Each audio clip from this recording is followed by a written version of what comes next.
Due to explicit content, listener discretion is advised. Welcome to my world. Come along with me. I'll show you everything that's real or fantasy. Get ready for excitement. You won't believe your ears. A journey through my mindscape of hopes and dreams and fears. Thank you for your patronage. I hope you have a blast.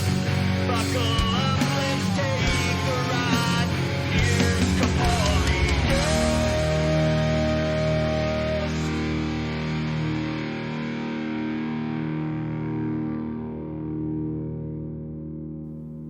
Well, holy shit!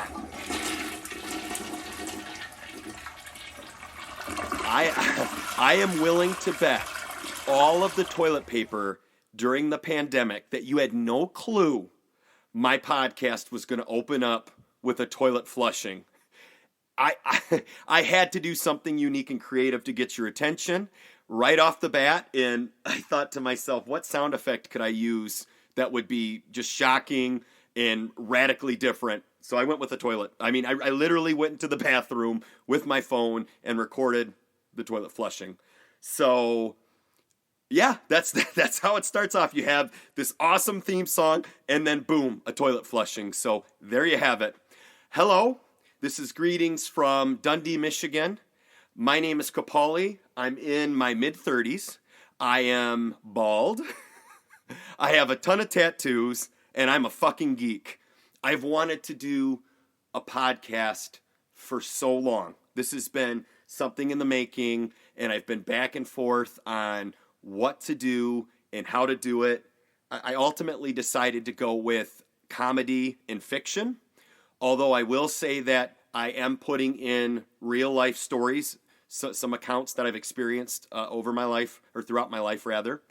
And there's going to be times where I'm hoping you're going to laugh, you're going to cry, you're going to be confused.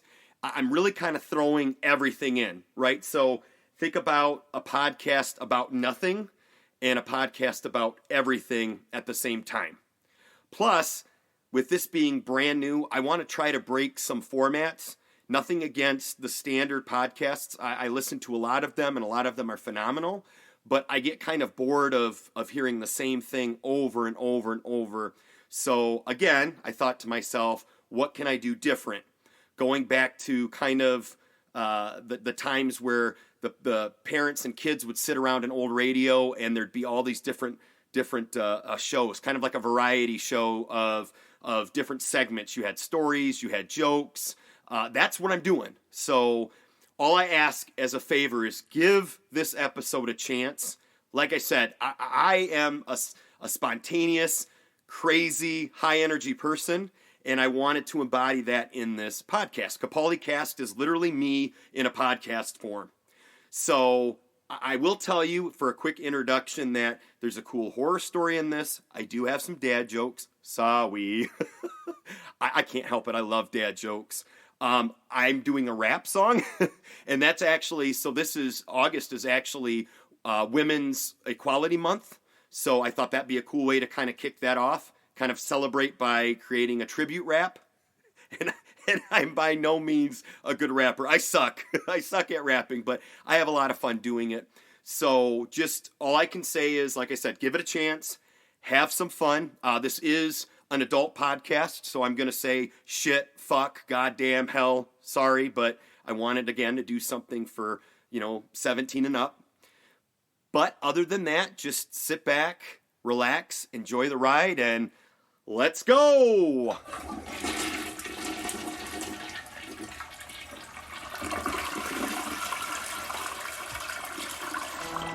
Cappaulli's Campfire Cellars!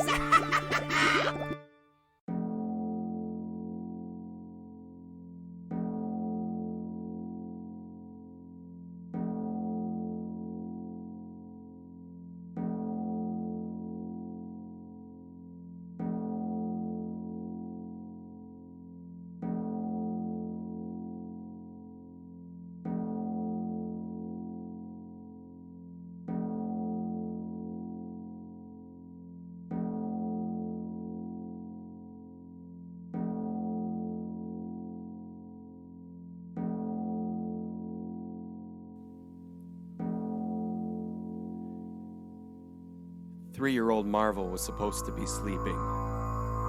Very late at night, after the stars had come out and the moon was high in the sky, several hours after her parents tucked her in and were fast asleep, Marvel was awake in her bedroom playing with a new toy.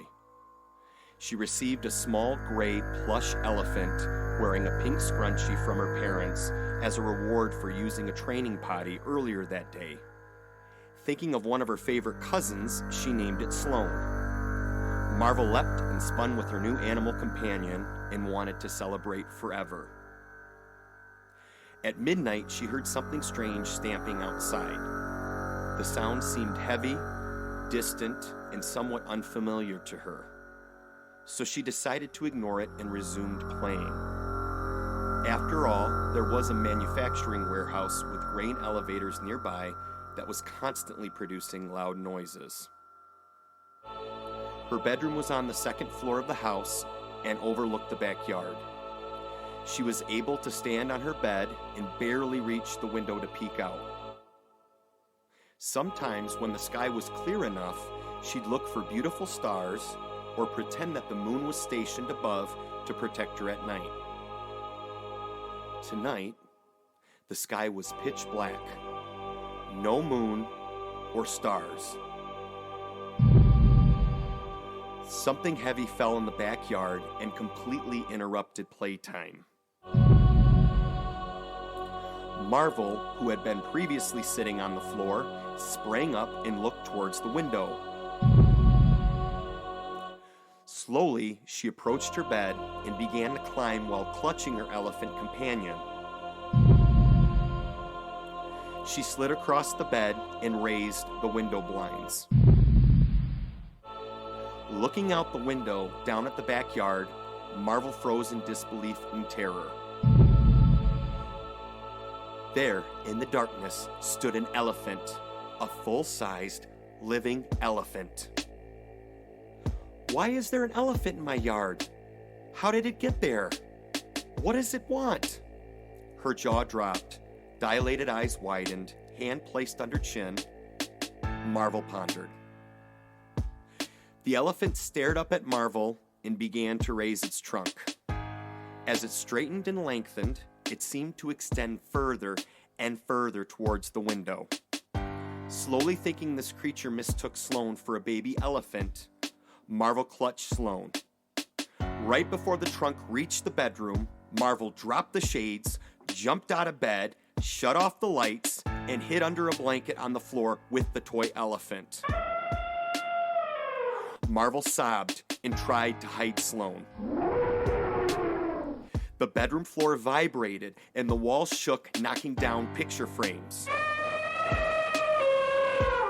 She could hear the massive giant outside panting and thrashing its trunk towards the house as it seemed to come closer and closer. And then silence. Marvel stayed under the blanket on the floor with Sloan for the remainder of the night. Her blue eyes eventually closed. The next morning, Marvel woke to discover that Sloan was missing. Immediately, Marvel frantically searched under the bed, scoured the closet, and removed everything from her toy box to no avail. Teary-eyed and pouting, Marvel called off her search, trudged downstairs, and tried to forget about Sloan. Marvel's father was sipping on black coffee in the kitchen and could hear Marvel stirring. He called out to her, "Good morning, honey. I have something for you. I found it in our backyard when letting our dog out. I think this belongs to you, right?" It was the pink scrunchie. The new toy was gone. Sloan, her elephant plush, was gone. Daddy's jokes are poopy and pee-pee. That little girl that was just laughing was my daughter, Marvel. Doesn't she have an adorable voice? That was her in the story. It was her elephant. That's actually a half-true story. We really did get her an elephant for potty training. All right, listen. I love dad jokes. I'm sorry, not sorry. And the bad news is you're going to have to hear them. But the good news is I only have 10 for this episode. So here's the deal. If you want to leave me an email, it's cappaulicast@gmail.com. Feel free to let me know what your favorite jokes are, which ones you didn't like. But if you say they were all shit, I'm just going to do more in the next episode. I mean, realistically, I'm probably going to do more anyways. But you piss me off enough, I could do an entire episode of dad jokes. I'm just kidding. Or am I? All right, and how about this funky beat? It's like, it's hip swaying. I'm in the vocal booth right now, and I'm shaking my rump. Got that sweet ass just shaking in the air. Anyways, let's do it. Joke number 1. What did the vegan priest say to the church congregation? Let us pray.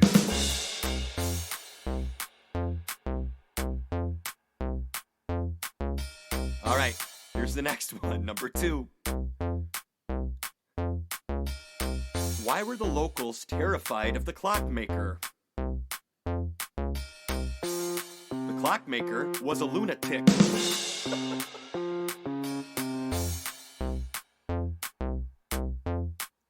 Number 3. What did the ringmaster say to the jugglers? Quit clowning around.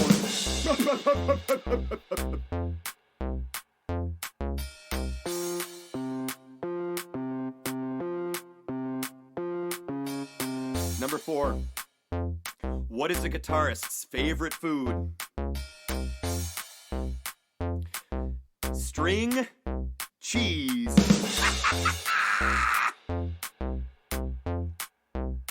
Ooh, this next one's gonna hit close to home.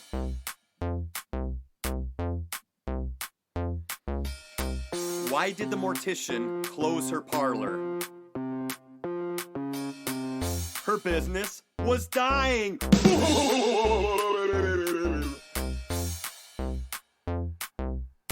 That's 5. We're halfway there. Only 5 more to go. I bet you fucking hate me now, don't you? Gonna reach through your smartphone or car stereo and choke my ass. And not the good touch choke, but the bad touch choke, like put me in the ground and slap a stone on top of it, right? That also ties into that mortician joke.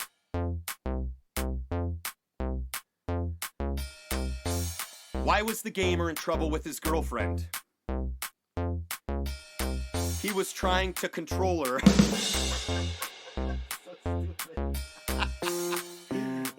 He's trying to control her.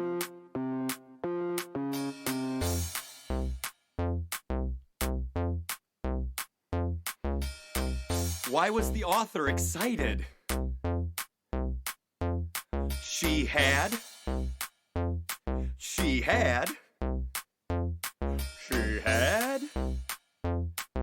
a novel idea. Whoa! Book humor. I don't like to read personally. I know a lot of people that do. Someone amazing once said, print is dead. Look it up.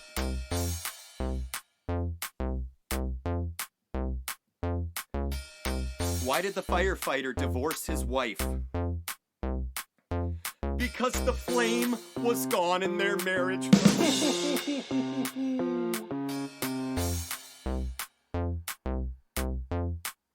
2 left. We're almost there, people.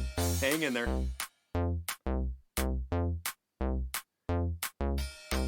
Why was the patient afraid of her shrink? Her shrink was a psychotherapist.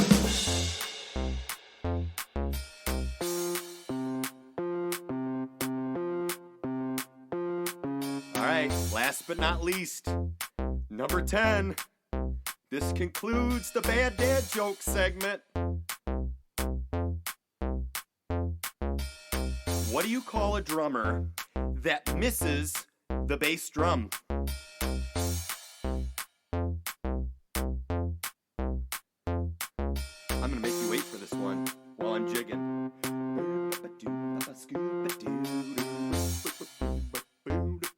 again, what do you call a drummer that misses the bass drum?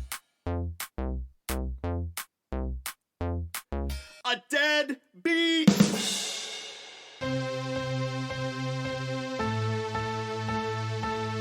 Yeah. This one's dedicated to all the ladies. August is Women's Equality Month. Thank you for all you do. This episode is dedicated to you. Cappaulli Cast, episode 1, dad jokes and an elephant story. Don't forget about the theme song, inventing about childhood bullies. Communication that's unique, breaking all the podcast rules. Yeah, with the host that's sexy and sleek. Cappaulli ain't nobody's fool, no. Listen to me, baby, baby, my talk be driving you crazy. This flow is sweet and juicy, leaving you so loosey-goosey. Listen to me, muffin cakes, dip it low with them booty shakes. Don't forget to tell your peeps so I can get their precious feet. Capaulicast, episode 1, put on your headphones, have some fun. Capaulicast, episode 1, like and subscribe when you are done. Capaulicast, episode 1, put on your headphones, have some fun. Capaulicast, episode 1, like and subscribe when you are done. Capaulicast, Capaulicast,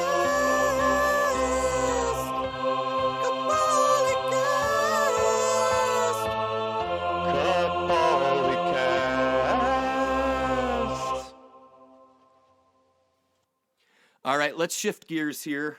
We got the silly stuff out of the way, the bad dad jokes and the rap song, which, even though the rap song is silly because I'm not a great rapper, that was truly a tribute to women. And Women's Appreciation Month, Women's Equality Month is awesome. I am married, love my wife. She's an amazing woman who's passionate, strong. Same with my mother, her mother, my brother's wives, my children, their children, like all the women that I know in my life that have made a positive influence on me. Thank you. I do appreciate it. And all you out there that are hard workers, that are great people, thank you too. So this month is definitely for you. You have earned it time and time again. Now, so this is a must-vent segment. So I essentially take something that I am against and I complain about it, discuss it, challenge and argue with it. So it's bullies. This must-vent segment is going to be bullying and bullies. And the reason I decided to go with this on the first episode is because it seems like since the pandemic, that's a lot of what I'm seeing on social media. I mean, bullying has been around forever, but I'm seeing more racism. I'm seeing more, political view arguments, and surprisingly enough, cruel memes too. Which memes to me were made to be funny, silly, humorous, but some of them are just fucking disgusting. Like I saw one the other day where it was this couple posting selfies in front of a dead child's coffin with a dead child in it. Like, what the fuck is wrong with you? A, to take that picture is extremely disrespectful. But B, to post it like it's something funny, it's disgusting. It's just really poor taste. And I might get in a little bit of trouble for saying that, but I don't care. I have children. I love my children. I was a child once. If you don't want kids, that's completely fine. I'm not asking you to have kids. I'm not asking you to love the idea of having kids. But again, posting a meme about it is gross. Just like if that's somebody, posting with somebody's grandmother or grandfather or parents, like you just don't do it. You just respect the dead. I alluded earlier that to the mortician joke that I am a son of a funeral director. So I've grown up with death. I've been around it all my life. And I'm telling you, you have to respect and appreciate it. You have families that are grieving. So come on, don't be an asshole and don't post that kind of stuff because it's just crazy. It's just crazy. I just don't get it. And then on top of that, like fat shaming and body shaming, everybody's beautiful. It doesn't matter what size you are, what height you are, what color you are. I mentioned racism earlier. It doesn't matter your political view.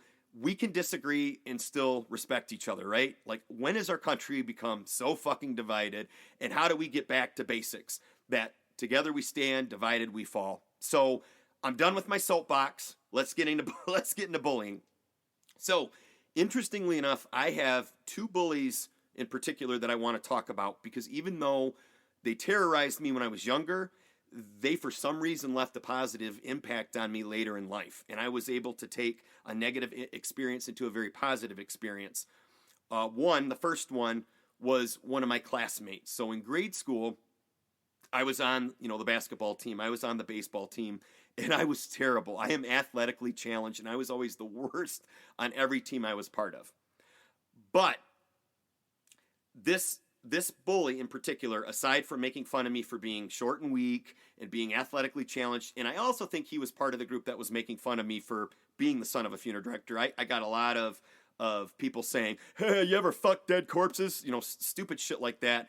It really, really hurt at the time. I understand that we were kids and they didn't know any better, but that's hard to deal with. Like I said earlier, I have a lot of respect for that profession, and I have a lot of respect for the dead because people, grief and loss. But anyways, I digress. He gave me a sobriquet, my first nickname, and it was Cappaulli. And ever since then, I've used Cappaulli for just about everything. I use it for my music. Obviously, this podcast is named after my nickname. My emails, everything. I utilize some variation or form of Cappaulli, gamer tags, all sorts of stuff. So, and I have it tattooed across my chest if I didn't already say that. So that was one thing that, even though he picked on me and was nasty to me, he dubbed me Cappaulli, and I loved it, and I still use it to this day. So that was number one. Number two is even better. So number two was a kid that I rode with on the bus, and he was several grades older than me and my eldest brother, or several grades ahead of me and my elder brother. And he would pick on us, and he would say that we were gay and that we were in an incestuous relationship. He would push us up against the brick wall outside of school. He just was a very, very nasty person. So fast forward decades later, years later, I'm at the sports bar with my ex-wife. We're sitting at a table, snacking on some wings, drinking beer. And no joke, this bully walks into the front door, and I hadn't seen him in forever. And I'm immediately like, fuck, what am I going to do if this person comes over and starts interacting with me? I remember telling my ex-wife, like, holy shit, I cannot believe. And I kind of gave her a quick, rundown of what was going on, which I can't remember if I had shared the story with her prior to that, but it doesn't matter. Little time passes, we make eye connection. Now he's getting up and he's coming over and approaching our table. So, I'm kind of bracing for impact as he's walking over, and I can tell he looks a little, not defensive, but seemed a little worried. Sure enough, he apologized to me. Like, he spent probably a good 5-10 minutes just saying, hey, I fucked up when I was younger. I'm going to be honest, I had a terrible home life. I had bad body image. And the biggest thing for me was I was jealous of individuals that were true to themselves and would stand up stand up for themselves. And I also would stand up for my older brother. My older brother got picked on a lot. My eldest brother got picked on a lot in school. So I would not only stand up for myself, but I would stand up for my eldest brother. And he hated that at the time.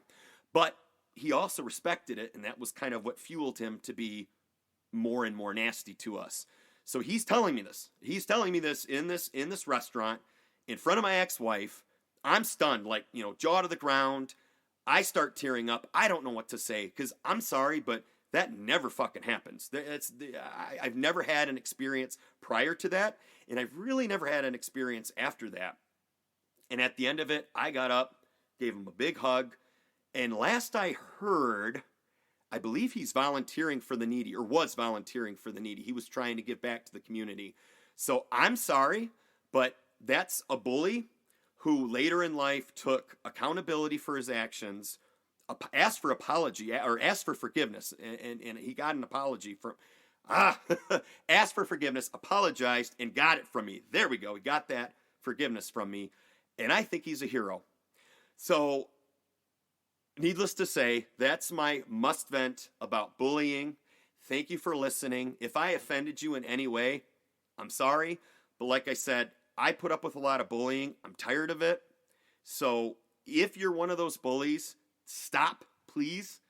And if you're not, stand up for yourself. Don't let them push you around. Don't put up with it. Fuck bullies. All right, that's it. Episode 1 in the bag. If you've made it this far, thank you so much. I appreciate it more than you'll ever know. Tell your friends, and like I said, feel free to leave me feedback. CappaulliCast@gmail.com. God bless. Bye-bye.